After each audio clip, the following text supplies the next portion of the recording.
But I tore my labrum 10 weeks before that fight, and I got a couple cortisone shots to kind of numb it, but they weren't working. I was in really good shape. I was able to get in really good shape, and I had a good camp overall considering. But it's like I had one hip fighting Merab, and I feel like. Yeah, I would love to see the rematch. I was telling Merab that too. It's a big money fight. I would love to see it. But now it's Omar and Merab. What do you think of those two?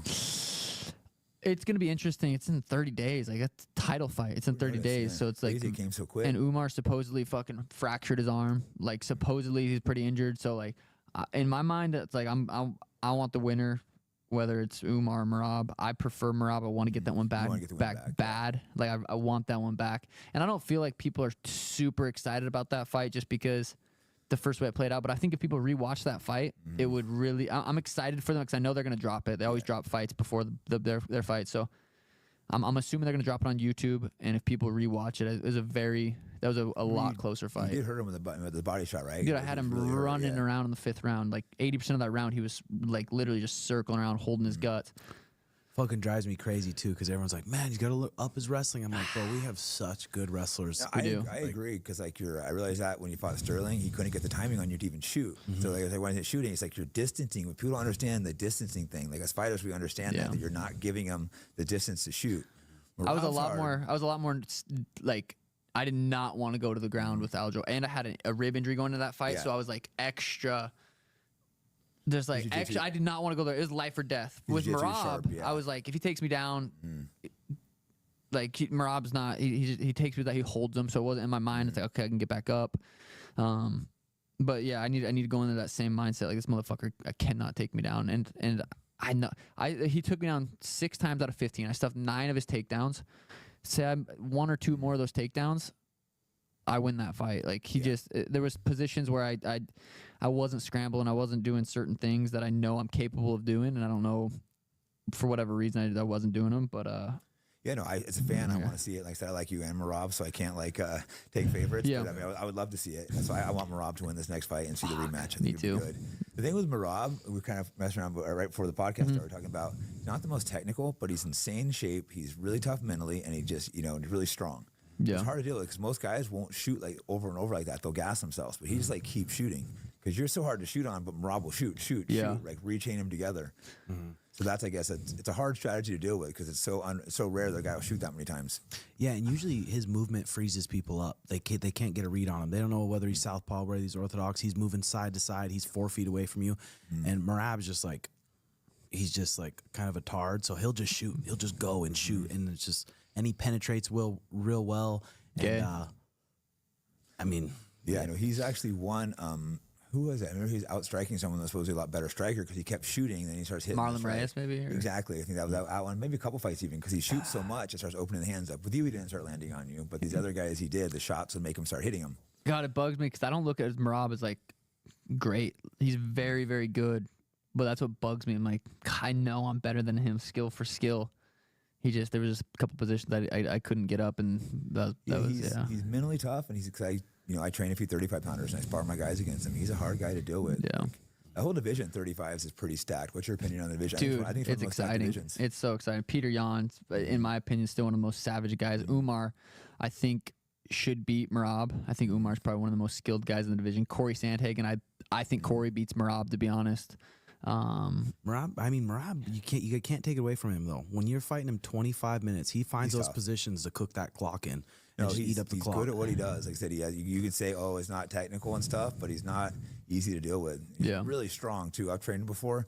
He's picked me up before in 135-pounder, and not just pick up my weight. It's like the balance and stuff. And I don't think I've ever had a 35-pounder pick me up before. I was like, what the hell? I mean, the list of people he's beat right in a row is pretty fucking impressive. I think Rob's really good. I'm not. He's hard. It's a weird style, and you can say it's untechnical, but it works. Yeah. So I said I have my guys spar him sometimes, and it's like hard to deal with. I mean, like unranked, but the 2 guys, Basharat brothers, I train a little bit. Have you seen them? They're super talented as well. I think they'll be on the list pretty soon. They'll be like in contenders, in my opinion, in a year or 2. God, I'm curious where the Rotolo brothers are going to be in a year or 2. Those motherfuckers are going to. What do they weigh? They fight in like the UFC. Are they going to switch to fighting? Or they are fighting. Oh, really? Yeah, they're looking good too. Fucking landed a nice right hand. Was that Cade or Ty?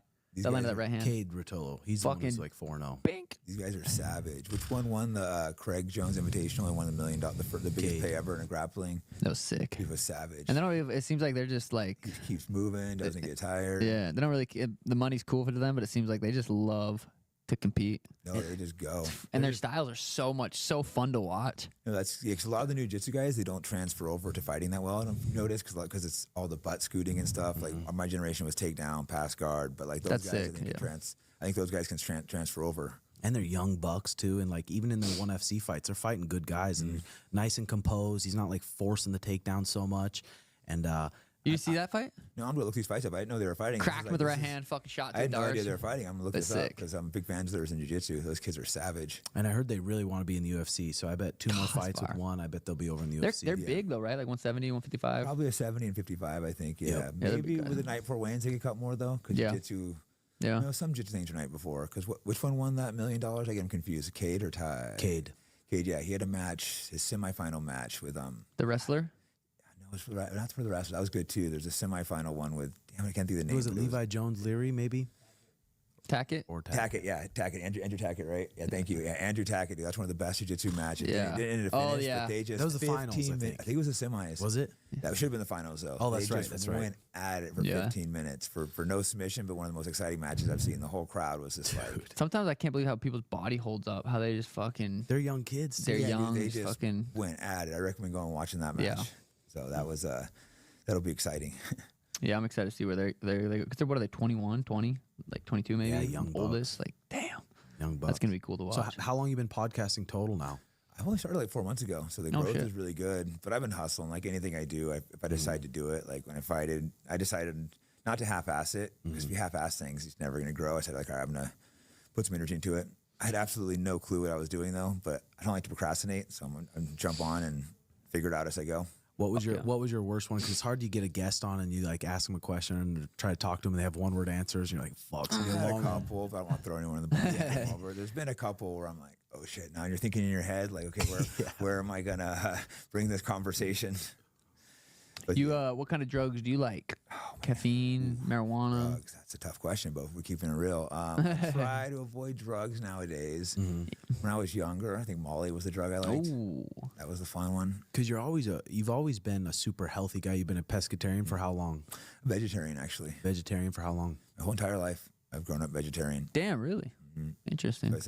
Were you vegan for a second? I did I watched the documentary. I ate vegan for like 6 months, and I was like, It's tough. I just didn't feel like I feel like my body needs red meat. That's how I felt. I went vegan for a minute, and I had a chef for one of the camps, and I felt great because I put all the right stuff in. But then after the camp, I didn't have the chef, and I didn't feel good, so I put eggs and cheese back in. Nice. Feel fine. Fucking love. We both have chickens, so we both get fresh eggs. That's the way to go. Game changer. It's so much better to get like. People who do eat meat, at least just get like, I had a cow you can afford butchered. it, so get like the factory. You get not the factory farm, get like the real meat. I had a from, like, cow farms. on my property. We had it butchered, so I have a freezer full of my own cow meat. 100%. That's the only way you should do meat, in my opinion, if you can afford it. I know it's more expensive that way, but Yeah. that's the way to go. How come you decided to be vegetarian? Oh, my parents were. So it was, and growing up that way, it's easy. You know, I like animals, so it's like I've eaten meat a few times, but I feel kind of nasty when I do it. Yeah. My body gets a little physical sick. I've thought about it because being a fighter, everyone's like, you got to be strong, but everyone says I'm strong. So if I felt weak, I would switch over. But I am curious though, would it be stronger if I ate it or not? I don't know. Fuck. And I've Have you thought ever got about your it. blood drawn, and they ever say like, looks like you could benefit from red meat? No, all my work Blood looks works good. Is the Diaz bros, were they vegetarians too, or are they? They were mostly vegetarians. They don't eat like cheese and stuff. They eat a little bit of fish. So yeah, they're mostly vegetarians too, which is interesting. God, that Nate versus Jorge fight. I commentated on that fight, and so sitting there front row like that was actually a super fucking entertaining fight. Like that was such a sweet fight. I was so curious what Jorge's like game plan was gonna be, come out, and that was such a badass fight. I love when they do shit like that because they're both signed to the UFC. UFC let them do that.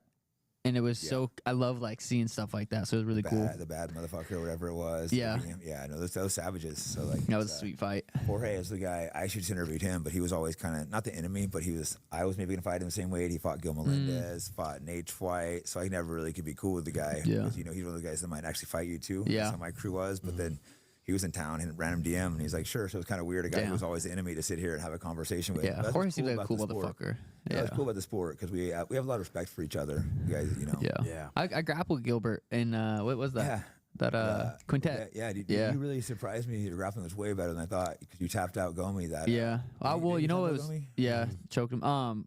Tanquinho Augusto Mendez was training for ADCC when he won it that year, right? So we did like a full camp with Tanquinho. Like we were doing 10-minute rounds at one point, like Monday, Wednesday, Friday. We were going and having competition training. So I really like was just doing a bunch of jiu-jitsu at the time.